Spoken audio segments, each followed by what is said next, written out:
Tamil Nadu budget 2025-2026 1000 ஆண்டு பழமையான கோயில்களில் திருப்பணி செய்ய ரூபாய் 125 கோடி நிதி ஒதுக்கீடு.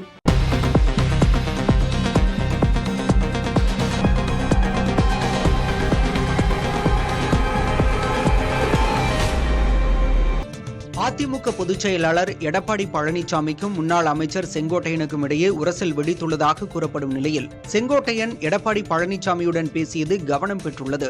சபாநாயகர் அப்பாவு மீதான நம்பிக்கையில்லா தீர்மானத்தின் போது முதலில் டிவிஷன் வாக்கெடுப்பு வேண்டும் என இபிஎஸ் கோரிக்கை விடுத்தார். ஆனால் துணை சபாநாயகர் பிச்சாண்டி மரபுப்படி குரல் வாக்கெடுப்பிற்கு ஆணையிட்டார். இதற்கு எதிர்ப்பு தெரிவித்து அதிமுகவினர் எழுந்து நின்று கூச்சலிட்டனர். அப்போது செங்கோட்டையன் 2 முறை குரல் வாக்கெடுப்பு நடந்த பின்னர்தான் டிவிஷன் வாக்கெடுப்பு நடத்தப்படும் என சக அதிமுக உறுப்பினர்களிடம் தெரிவித்தார். ஆனால் யாரும் கேட்பதாக இல்லை. இதனையடுத்து செங்கோட்டையன் இபிஎஸ்ஸின் அருகில் சென்று அவரது காதில் இதுபற்றி தெரிவித்தார். சித்திரை முழுநிலவு இளைஞர் பெருவிழா மாநாட்டில் 364 சமூகத்தினரும் பங்கேற்க வேண்டும் என்று பாமக நிறுவனர் ராமதாஸ் அழைப்பு விடுத்திருக்கிறார். வன்னியர் சங்கம் சார்பில் வரும் மே 11ஆம் தேதி மாமல்லபுரத்தில் சித்திரை முழுநிலவு இளைஞர் பெருவிழா மாநாடு நடைபெற உள்ளது. இதற்கான ஆலோசனைக் கூட்டம் திண்டிவனத்தில் நடைபெற்றது. இதில் பேசிய ராமதாஸ் பட்டியலின தலைவர்கள் மாநாட்டில் பங்கேற்க வேண்டும் என்று தெரிவித்தார். பட்டியல் சமூக தலைவர்கள் மாநாடு நடத்தினால் அதில் பாமக, வன்னியர் சங்க நிர்வாகிகள் பங்கேற்பார்கள் என்றும் அறிவித்தார். இந்த கூட்டத்தில் பேசிய பாமக தலைவர் அன்புமணி சாதிவாரி கணக்கெடுப்பு உள்ளிட்ட பல்வேறு தீர்மானங்கள் மாநாட்டில் நிறைவேற்றப்பட உள்ளதாக தெரிவித்தார். சட்டப்பேரவைத் தேர்தலில் கூட்டணி ஆட்சிதான் அமையும் எனவும் பாமகவிற்கு யாரும் எதிரி கிடையாது எனவும் தெரிவித்தார்.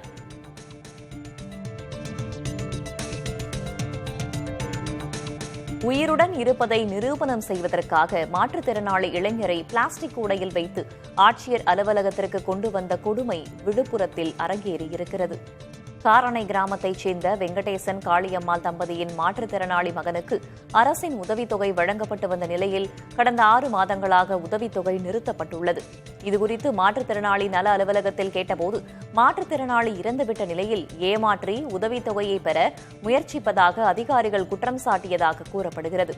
இதையடுத்து அதிகாரிகள் நம்ப வேண்டும் என்பதற்காக மாற்றுத்திறனாளி இளைஞரை கூடையில் ஆட்சியர் அலுவலகத்திற்கு கொண்டு வந்ததாக அவரது பெற்றோர் தெரிவித்தனர்.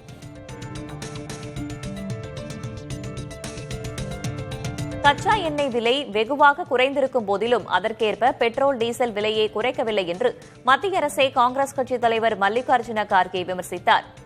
எக்ஸ் தளத்தில் ஹிந்தி மொழியில் பதிவு ஒன்றை கார்கே பதிவிட்டிருக்கிறார்.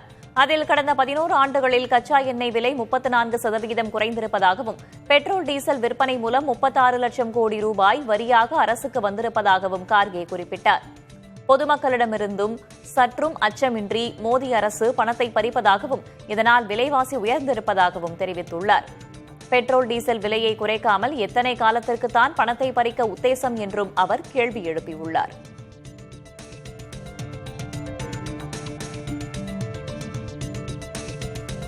கேரள மாநிலம் இடுக்கி வண்டிப்பெரியாறு அருகே மயக்க ஊசி செலுத்தி பிடிக்க முயன்றபோது தாக்கிய புலியை வனத்துறையினர் சுட்டுக் கொன்றனர். தேக்கடி பெரியாறு புலிகள் காப்பக வனப்பகுதியை ஒட்டியுள்ள வண்டிப்பெரியாறு வெடிக்குழி தேயிலை எஸ்டேட் பகுதியில் புலி ஒன்று கால்நடைகளை வேட்டையாடி வந்தது. இதையடுத்து புலியை பிடிக்க வனத்துறை சார்பில் கூண்டுகள் வைக்கப்பட்டன. கூண்டு நிறுவி 5 நாட்களாகியும் புலி சிக்காததால் மயக்க ஊசி செலுத்தி பிடிக்க நடவடிக்கை எடுக்கப்பட்டது. இந்நிலையில் தோட்ட தொழிலாளர்களின் குடியிருப்பு பகுதி அருகில் புலி பதுங்கியிருப்பது கண்டறியப்பட்டு அதன் மீது துப்பாக்கி மூலம் மயக்க ஊசி செலுத்தப்பட்டது. அதில் புலி மயங்காததால் 2வது முறையாக மயக்க ஊசி செலுத்தப்பட்ட போது ஆக்ரோஷம் அடைந்த புலி வனத்துறையினரை நோக்கி பாய்ந்தது.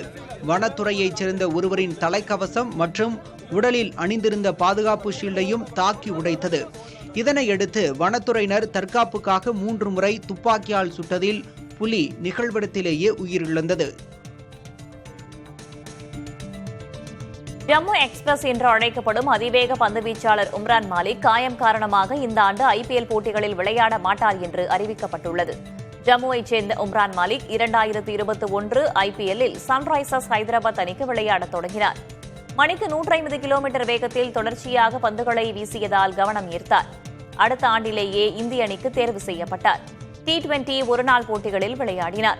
ஐபிஎல் 2025 ஆண்டுக்கான ஏலத்தில் கொல்கத்தா நைட் ரைடர்ஸ் அணி 75 லட்சம் ரூபாய்க்கு ஏலம் எடுத்தது. ஆனால் மார்ச் 22ஆம் தேதி நடைபெறவுள்ள முதல் போட்டியில் கேகேஆர் அணிக்காக உம்ரான் மாலிக் விளையாட மாட்டார் என்று அறிவிக்கப்பட்டிருக்கிறது.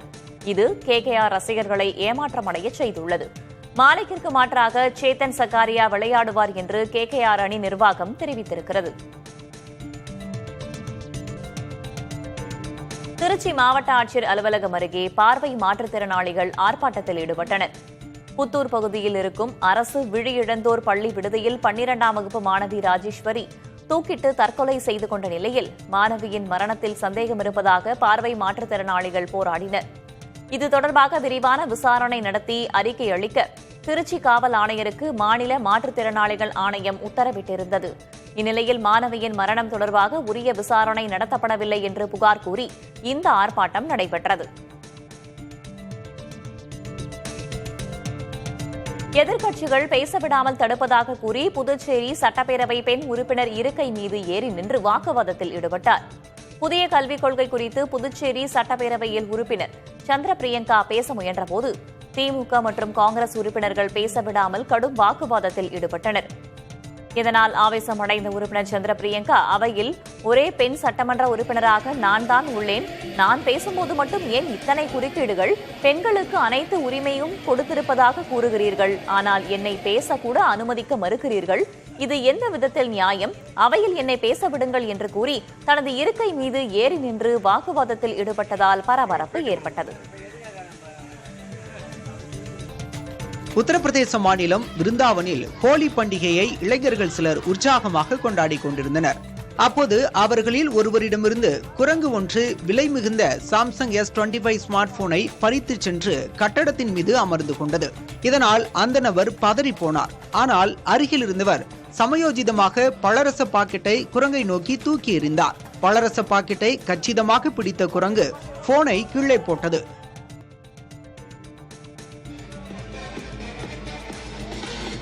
தன்னை தேர்தலில் போட்டியிட அனுமதிக்காதது ஜனநாயக விதிமீறல் என்று பிரேசில் முன்னாள் அதிபர் ஜேர் போல்சனரோ குற்றம் சாட்டியுள்ளார். பிரேசில் அதிபராக இருந்த ஜேர் போல்சனரோ 3 ஆண்டுகளுக்கு முன்பு நடந்த பொதுத் தேர்தலில் தோற்று பதவியை இழந்தார். இதனையடுத்து அவர் மீதும் அவரது ஆதரவாளர்கள் மீதும் பல்வேறு விதமான வழக்குகள் தொடுக்கப்பட்டிருந்தன. நாட்டின் ஜனநாயகத்திற்கு எதிராக செயல்பட்டது, அரசை கவிழ்க்க முயற்சி செய்தது உள்ளிட்ட பிரிவுகளில் வழக்கு பதிவு செய்யப்பட்டிருக்கும் நிலையில் 2030ஆம் ஆண்டு வரை தேர்தலில் போட்டியிடவும் தடை விதிக்கப்பட்டுள்ளது.